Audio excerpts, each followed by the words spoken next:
नया नया कमर किनल नया सियल कपड़ा जब घर गई भांग खाई के होई गई लफड़ा देख में गोद छेलै होई गई सावर दम मार के गाजा के देखबै छेलै पावर पुलिस लाठी तोड़ देलक सैया के माथा फोड़ देलक पुलिस लाठी तोड़ देलक सैया के माथा फोड़ देलक। अभी आप सुन रहे हैं टेनवाही से माँ दुर्गा म्यूजिक की प्रस्तुति।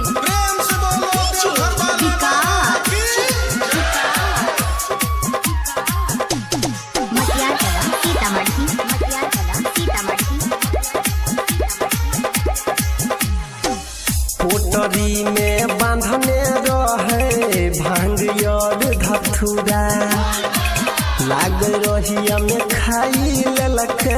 मरदा पूरा पोटरी में बांधने रहे भांग और धथुरा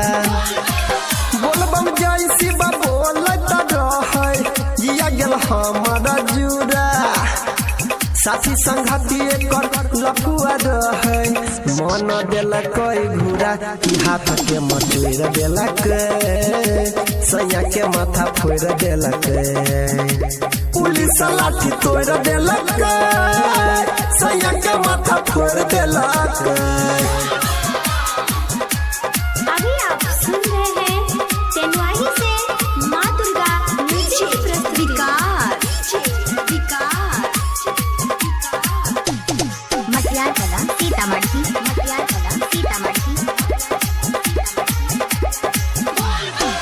ढाका मुखी रेहरम रेली कल कोई बाबा दुआरिया देखी के सोन का गिरल सुना मंदिर के पुजरिया हो ढाका मुखी रेहरम रेली कल कोई भोला दुआरिया